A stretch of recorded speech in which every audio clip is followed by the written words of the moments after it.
I'm with Carol Horton. Hi, Carol. Hi. So One Carol is going to again. be, yeah, Carol's going to be one of our guest presenters at the Amara Vidya teacher training that starts in September. She's coming for our October portion, and I just wanted to have a chance to sit down with her virtually and pick her brain so that you guys had a chance to get to know all of the amazing person that Carol is. So are you ready to beginning? You're so sweet. Are you ready to begin, Carol? I am ready, yeah. Okay, so first question, what got you into yoga? Yeah, so I talk about this in my yoga P.H.D. book, but just classic, typical American yoga story that had no idea what yoga was really about. My physical routine was running and going to the gym, doing some weight machines and stuff like that. And somehow I got it into my head that it would be good to add in a weekly yoga class, stretching, you know. I mean, it was just completely vague. Like, I should add in some stretching. That sounds good. It sounds cool. I'll do that. But this was way back in the mid-90s, and that was actually, in retrospect, a great time to start yoga. It wasn't all big and commercialized. It was still, like, the people doing it were very knowledgeable and dedicated if they were really, you know, full-time or serious teachers. And so without it being pushed on me, I just very naturally kind of got exposed to, you know, solid, holistic experience of yoga as a mind-body integration practice. And over time, you know, that has effects. And I started to notice that, it's not just stretching. And I started getting more into it. And I started rearranging my, you know, time for exercise so that there got to be more and more yoga and less, you know, going to the gym. And it just kind of snowballed from there. And there was, of course, maybe not of course, but I think like a lot of people, there's kind of a gradual ramping up of just without a lot of reflection, sort of, I like this. This is, you know, I'm into it. You're not really thinking about it too much. And then something really intense happens and it's kind of like, whoa, what was that? You know, and it's usually, you know, some sort of emotional breakthrough or, you know, memories coming up or just sort of like an experience of the interiority of the body that is really expansive and different and, you know, just wow. And so then after a few of those, I started really getting interested and being more reflective about what I was doing. And, you know, it just kind of continued to grow from there and is continuing to grow. I mean, for me, it's an ever-evolving practice.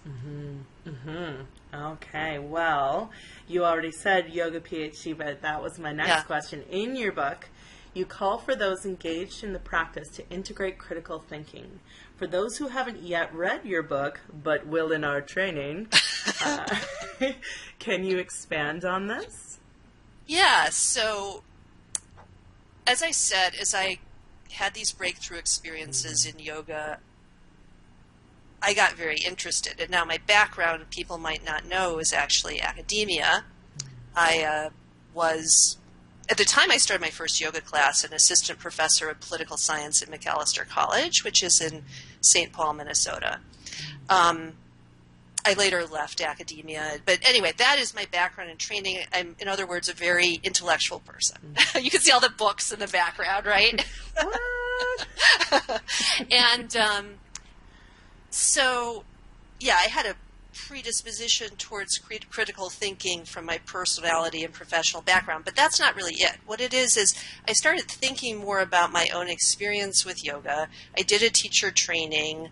I noticed in my teacher training how radically hard it was for me to move from being like really deep into my yoga practice in a sort of interior, kind of deeply personal way to being able to, you know, say cues and look around and have my external focus going and be very, you know, sort of rational about like remembering certain sequences. And I was trained by Anna Forrest in Forrest Yoga. So you really get trained to do a method and you learn a method. So there's definitely that part of your brain that's, very familiar to me as like analytic, a certain amount of memorization, and then there's a lot of tracking of other people and quickly processing information. And I felt very strongly in my teacher training that, wow, this is hard, to put these parts of my mind really together and in sync. And then when I did the book, I was reflecting on it more, and then I also started studying more what was happening in yoga culture. So then I kind of put this all together and sort of have a theory about why I think critical thinking in yoga is important, which I will now try to very briefly lay out. Which is, I think that a lot of us who get into yoga, first it's pretty body-based, whether it's because, like me, you think, I just want to stretch, or for a lot of people, they come from a dance background or, some sort of athletic background where they're very naturally kind of physically oriented people and they love doing the physical practice. So we're in our bodies, and then often when we get more deeply into yoga and start realizing that, hey, it's not just about exercise or whatever, it taps into a part of our brains which is the more intuitive, kind of feeling, sensing part, which we're generally in our societies today not very well socialized to learn how to work with. So it's like a big revelation. Is, oh my God, I can like do something and learn how to, get into these sorts of, I think of it as parts of the mind, actually, the mind really being the body and the mind, and that's actually an artificial distinction, and scientifically that's being proved more and more. But access parts of the mind, which normally I haven't really thought about as parts of the mind, and so that becomes, without really, again, thinking about it or reflecting on it, like the part that's really deeply important, right? Tapping into these capacities, having these experiences that are just like really different from your everyday sort of, I got to do this, I got to achieve that, I got to take care of X, Y, and Z. And that's wonderful, right? But in order to be a really integrated person and to integrate our practice back into our lives and ourselves back into the world, we also need to be able to make that connection with the part of our minds that is the,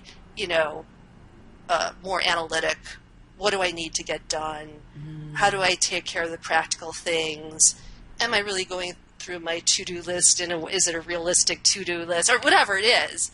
What's happening in the world beyond me? How do I learn about that other than by studying it?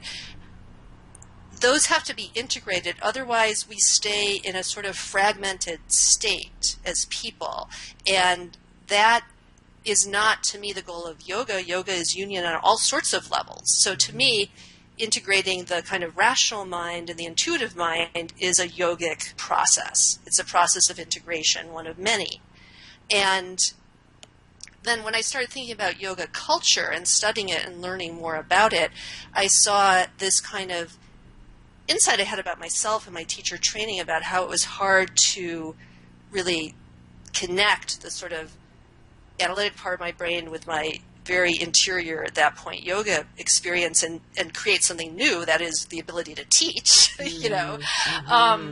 I started seeing how there's patterns in yoga culture that, because the message first, there's a lot about the body, and a lot of people who are into a physical practice are drawn to it. But there's also a lot of kind of unthinking rhetoric about turn off your brain, like this kind of like it's your brain that is, the problem. The problem is putting in all your negative, judgmental thoughts. Don't be judgmental. Like, how many times have you heard that? And it just sort of becomes this negative category. And I think what happens is that people then are staying in this body-based, intuitively rich space, which can be great, but if they're having kind of a wall against really utilizing the parts of their mind that are more critically capable of critical thought, and that's not being developed as well, and the two aren't integrated. What you have is everything from, at one end of the spectrum, what I call the sort of flaky yoga people, right? I mean, maybe like super nice, like, warm heart, all that, but like flaky. There are a lot of flaky yoga people. Like, they say they're going to do it and they don't do it. And it's just like, a lot of flakiness, and a sort of okayness with that I think is indicative of something missing. We're all flaky sometimes, right? Of course. But it's sort of a beyond that into sort of a like almost like culturally cultivated way of being that I think is ungrounded, right? People aren't really grounded, of flakiness, lack of groundedness, a sort of escapism from the, challenges of life in the world, which then can lead to some real problems of all sorts. And at the far end of the spectrum, I think it leads or contributes to the sort of yoga scandals and power abuses and so on that have been happening. It's an unbelievable epidemic because, people are encouraged to sort of go into this groupthink and sort of feeling-centered way of being and to ask questions like, they're telling, my teacher is saying this and this about, whatever. Is that really true? Do I really believe that? Is it okay to question that? It's like, rather than, or these dynamic, like, why are the relationships that are being encouraged in this sort of, circle around a certain teacher or student, like they seem kind of off, like rather than thinking into it, which would be critical thinking and sort of really looking at it, there's sort of a culture of encouraging people to be blind to it, which then sets particularly the more vulnerable people up, but everybody in a way up for some sort of fall, right? Yes. And I think we've seen that happening over and over again. Yeah. So I think the critical thinking can also be, just to wrap up, sort of this lack of seeing. I mean, it can be tied into the yoga tradition, which actually had lots of debate and scholarship and so on associated with it historically in the, pre-modern period, certainly. And, the values of seeing clearly and having being able to discern, make informed, decisions and so on are part of the values of the yoga tradition. Yeah, so I think that it can all come together, and I think that the culture as a whole, even though it's quite fragmented, there's certainly a sort of nexus of people and studios and organizations that are kind of moving in this direction. And I think that's a good thing. I think it'll be more integrated and also will be more relevant in the world in a more positive way. Yeah. Well, there's something that you hit on when you were talking specifically about the flake and the more woo side that I think is one of the reasons that pulled me away from teaching for a while is I was constantly immersed in that, and that's why I ended up getting more heavily into body work and massage therapy. And I love thinking about those things as well. I'm a huge researcher and egghead kind of person, and asking those questions and suddenly being told, no, you're not supposed to think, you're supposed to turn off your mind. I had quite a negative reaction to that. And then I started connecting to people who they sort of felt that they were running into those yoga flakes. And I think when you said escapism, I think there's a huge appeal. There are people who want to get away from their life and they want to get away from things. Yeah. And so they're in that constant run away, that aversion mode. Yeah. And there are people out there that are almost on the other side. They want to get into it. They want to maybe not cling to things, but they want to really get into the meat and the bones of things. And so they run up into these people, and maybe they're beautiful teachers and they're lovely people, but there's that thing that they've been trained in, as you had said, where there's this teacher mantra, like we do this specific thing, and there isn't any questioning, there isn't any thought, and it's just escape, and they're there are some people out in that world and they're going, this isn't resonating with me. Like, I have questions, and why? You're my teacher. Why aren't you telling me this? And I joke in previous teacher trainings where they say, it'll come. You're like, but I have this burning question. And sometimes the answer really is it will come. It really is an experience, a process. But that's one of the reasons why I loved reading your book, is because you were finally challenging that paradigm of don't question, turn your brain off, and just like accept that someone has a power over you, and just be in your body. And when you have that lack of integration, there's a disassociation that can happen.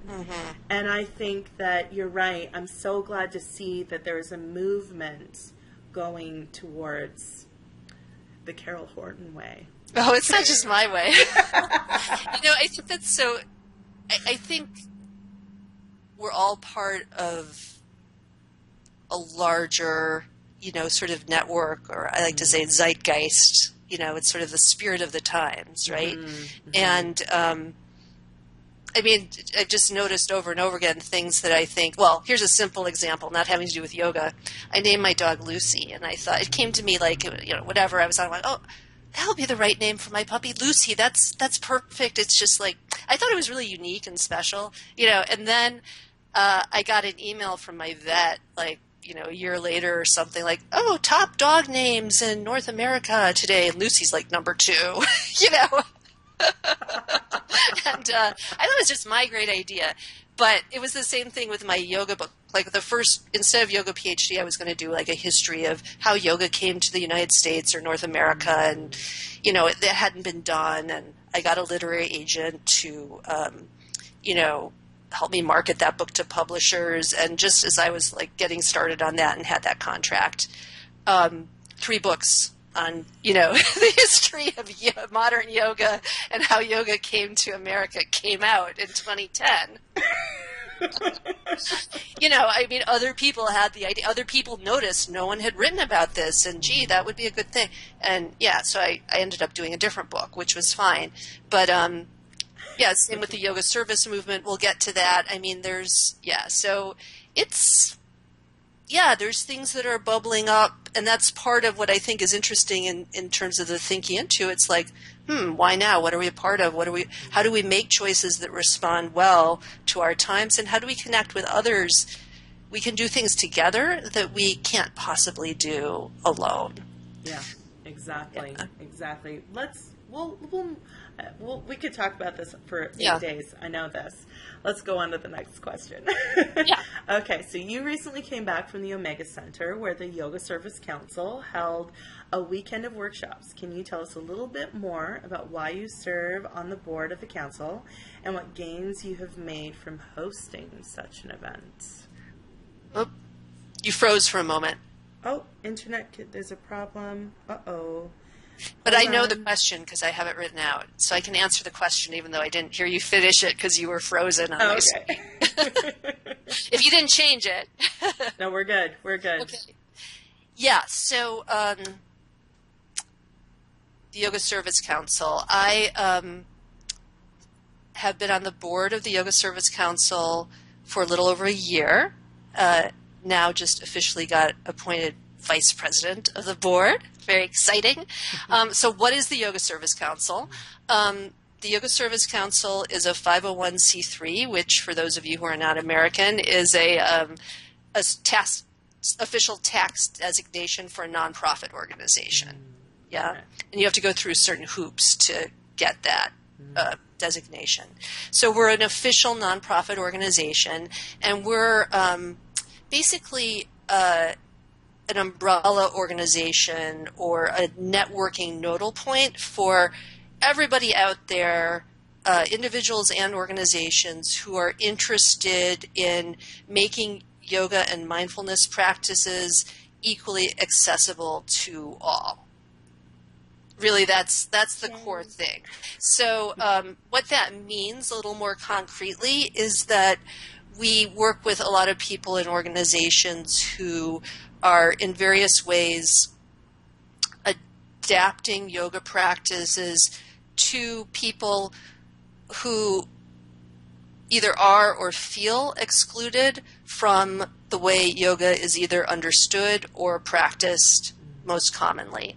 So work to make it more accessible to people of different body sizes and types. Different people may feel it's for white people, so make it more accessible to people of color. People may feel it's only for people who are young and bendy, so more accessible to older people, maybe disabled people. Also, in terms of locations, not everyone can get into or afford a yoga studio or a gym. They may not feel comfortable there. They may not be able to pay for it. It may not be in their neighborhood. So there's a lot of work with people and organizations who do things like teach yoga in prisons or community health centers or schools. I'm editing a project now, a book on best practices for teaching yoga to veterans. So there's a whole section there about bringing yoga into the VA, which is the health system in the United States for veterans. So all that sort of stuff. So the Yoga Service Council is the organization that tries to make this more of a field. So that kind of idea I was talking about is there's a lot of people out there doing this stuff. It just sort of bubbled up from the grassroots, you know.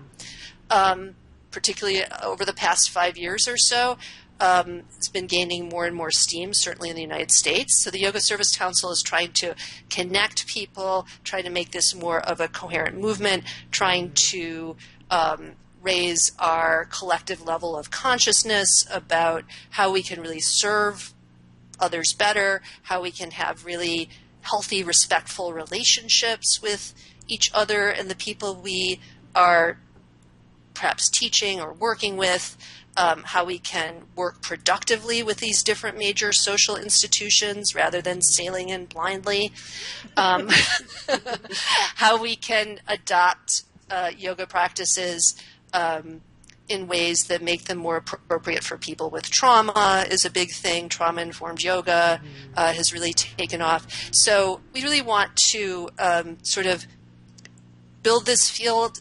So we do a lot of educational type work and community building type work.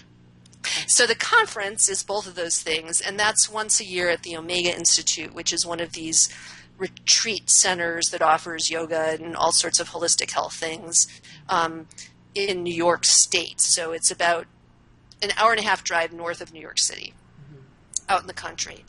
Very pretty. And we have a conference there every May, mid-May, and we have people come in and offer it's not like the yoga conferences that a lot of people go to, which are mainly all asana. We have some asana at beginning and end of the day, and some big special kind of group practices. But it's a lot of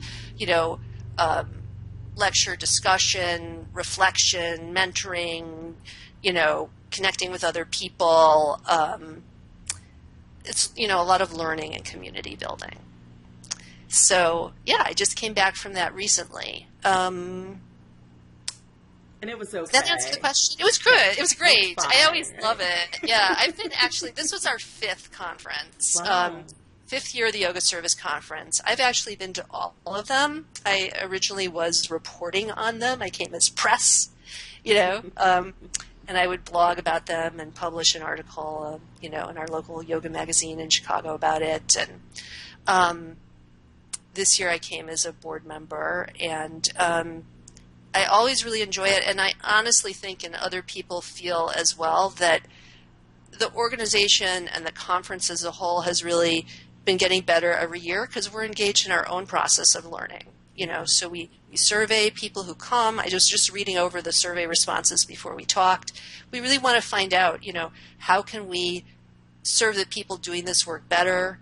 And there's been, a quite noticeable sort of maturation, I would say, everyone agrees, in terms of sort of the sophistication of the dialogue that unfolds there, the sort of difficulty of the topics we're willing to take on and grapple with, the ability to kind of hold space for some really difficult, challenging discussions and to make adjustments when things, as they inevitably will, don't go exactly as, planned, and some bumps, and how to, smooth that out, and, really try to be a container for people to collaborate with each other so that we all can do our best work and serve as a source of learning for one another and inspiration for one another. I've always wanted to go, and now I feel next year I have to go. Next year you got to go. Okay, so question number 4. Can you share with us a little bit about what the Socially Engaged Yoga Network is about in Chicago?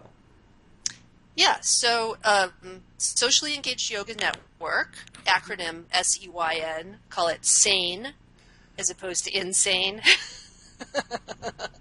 I love it. So SANE, actually, it's another one of those things that a number of people I knew or didn't know at the time in Chicago all had the same idea around the same time. It was about maybe 3 years ago. I was talking with somebody. At that time, I was on the board and working with a group called Yoga for Recovery that teaches yoga to women in Cook County Jail. Mm-hmm. I was talking with one of our board members about, there's more and more people doing this kind of, yoga service type work in Chicago, and it would be great to get everybody together. Could we somehow figure out a way to facilitate that?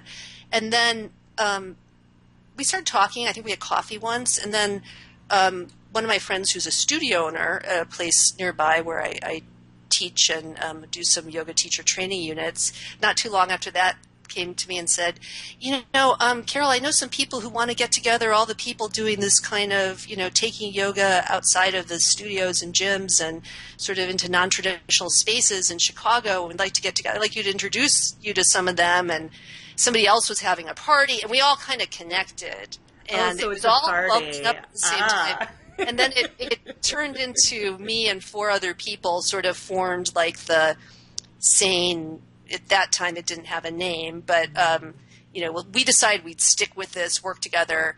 I had not known any of them previously at all, and we connected. I think 2 of them worked together, but the rest didn't know each other. We had just kind of connected through this process that was sort of bubbling up in Chicago at the time, and we did a retreat in the summer and came up with a name and a mission statement and a basic structure.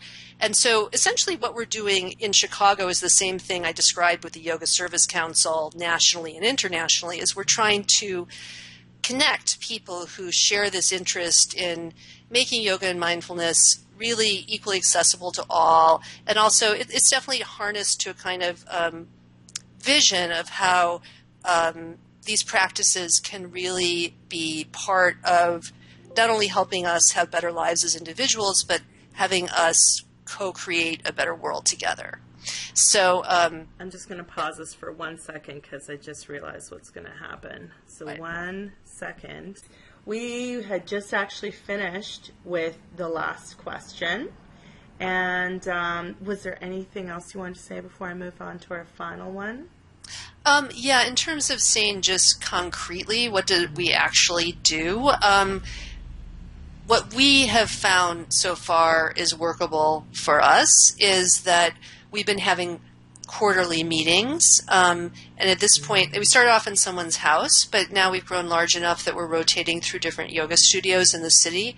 And each meeting has a different theme. So I'm actually no longer one of the organizers, but I go to all of the meetings if I can. The last one was on yoga on the inside, which is a term for teaching in a jail or prison in the U.S., kind of slang. And so we had a great panel with Marshawn Feltus, who's a local yoga instructor who actually learned yoga while he was incarcerated. And he's now actually a Yoga Service Council advisor, a young woman who has served as for a decade as one of the administrators. I don't know exactly what her title is at Cook County Jail, which is the largest jail in the United States, and has brought in an urban urban farming program there and is really working to do everything she can to support yoga programming there, and several other people who have different capacities. So that's basically the model. We've had topics like integrating yoga into mental health care, and everything is just volunteer at this point, so very informal. A studio teacher will agree to let us use the space. People will bring some, potluck stuff to share, so there's some snacks and stuff. The presenters will donate their time to do a presentation, and the convener will facilitate, and we have an email list, newsletter, all just free, MailChimp type stuff. There's a lot of tools that are available now to organize this stuff. And what it does is it brings people in the community together who can be uplifted by knowing they're not alone with their interest in doing this work, who can make connections, find people to collaborate with. If they have a position open, there's a place to disseminate that information. If they want to volunteer, or look for a paid position even. Some of these groups can pay teachers. There's a place to go. There's now a website. So that's basically the purpose of it and the model that we developed in Chicago. Wow. I mean, you had me before, but then you said you guys brought snacks, so there's food. Now I want to just go to Chicago for this. So it's got to be fun, too. It's all about the food, right? Yeah. All right, so final question. For those listening to this for the first time thinking, okay, but how can I make a difference? Like, I don't live in Chicago with this socially engaged yoga network and still make a living teaching. What would you say to them? Great question. First of all, I would say that making a living is an important question. All too often, teachers encourage others to blow it off, and I find that super annoying because it's a real issue. Yeah. So I think that making a living teaching yoga is for most people challenging. And then when you get into this kind of work where you're going out of the places where, it's easiest to have the traditional business model, which is naturally catering to people with more money, there's other sorts of challenges, but there's also other sorts of opportunities. The second general point I would make is kind of letting go of the idea that there's one right way or right thing to do. That we often think like, well, if I want to make it different, like what's the thing, everyone has something to contribute, and different times in one's life also make more or less levels of involvement appropriate, or different opportunities, available or not available. So all those things said, I mean, there's concrete things that I see people doing that vary, that I think are really great in terms of giving back and being of service.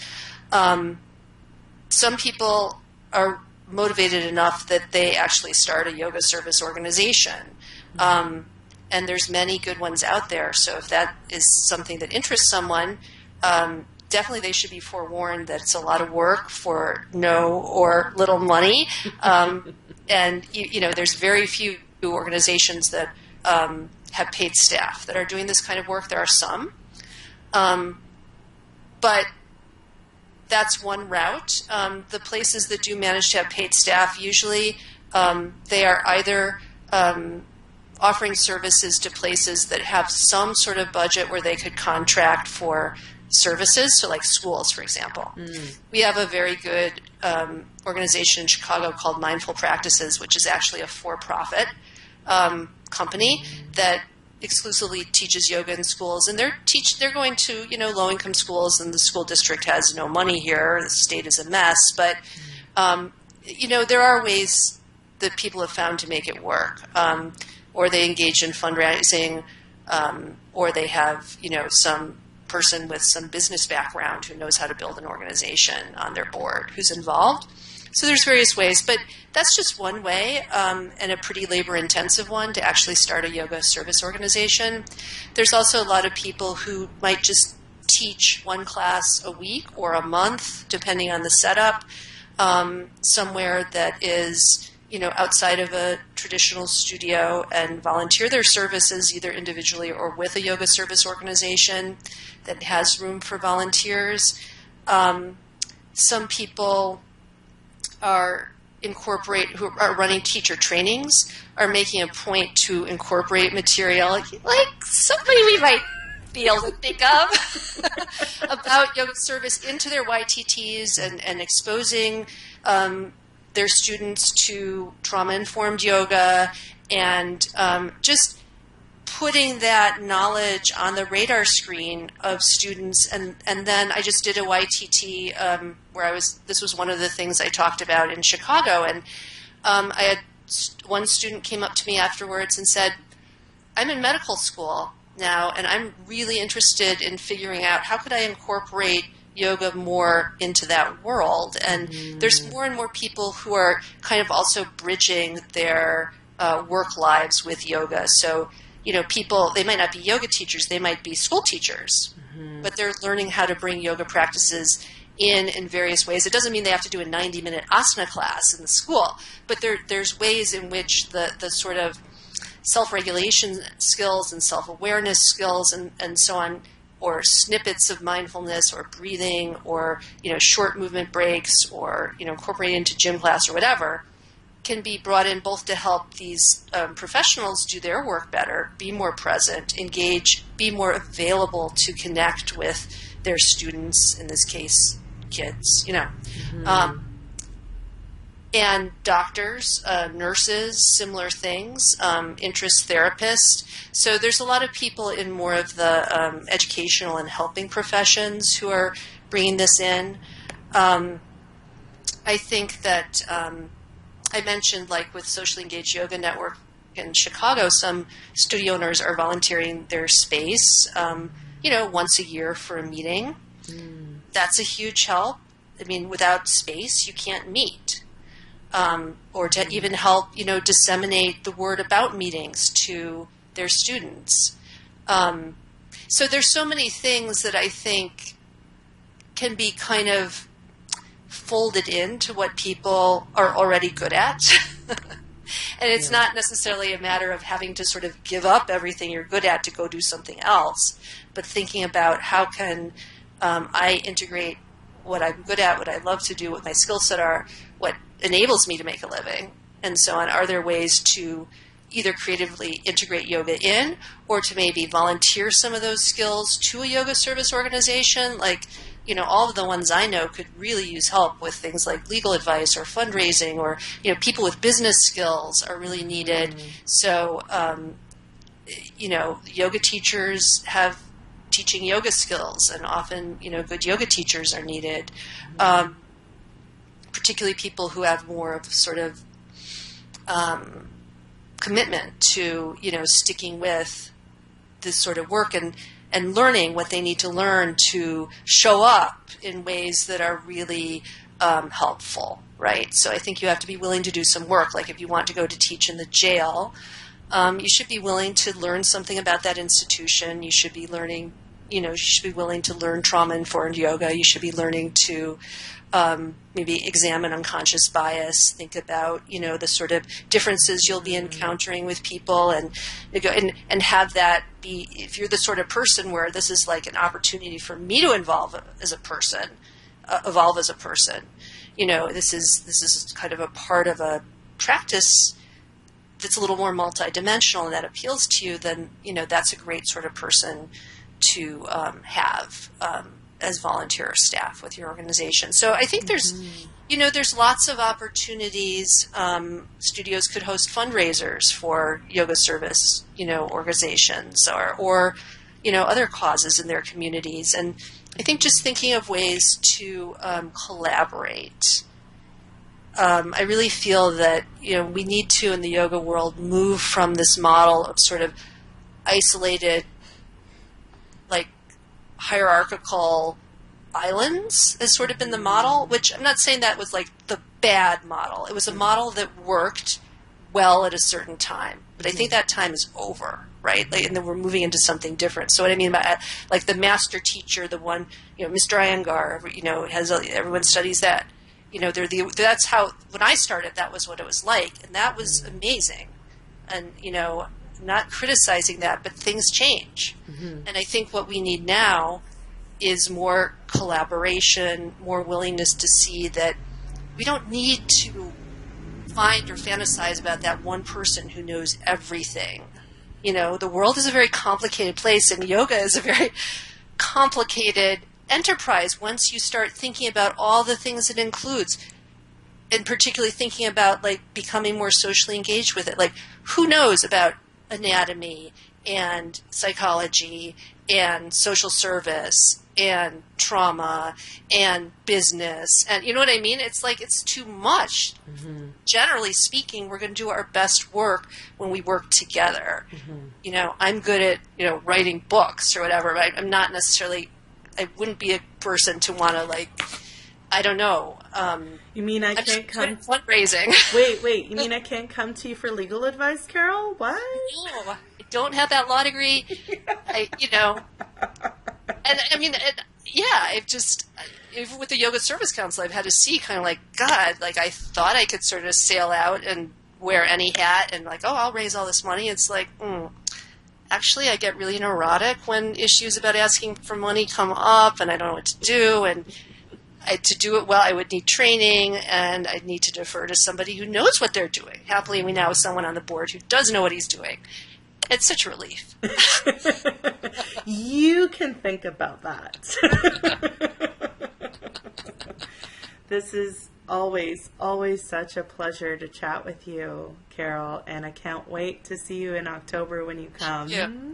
I can't wait for you to come and see little old Gananoque, and luckily it'll still be gorgeous and beautiful, and you'll see all the fall colors of Gan. And I'm sure it'll be great. I was just telling somebody, I was at a party last night, and I said, she's from Montreal, and I'm going to go there in August briefly, and I said, I'm sort of a wannabe Canadian. Well, we could see if we could make that happen somehow, right? Yeah, and if Trump gets elected, shouldn't probably engage in the political commentary, but then I definitely want. You'll be on my door with a suitcase, right? All right, Carol, pleasure as always. Thank you for this time. You. Namaste.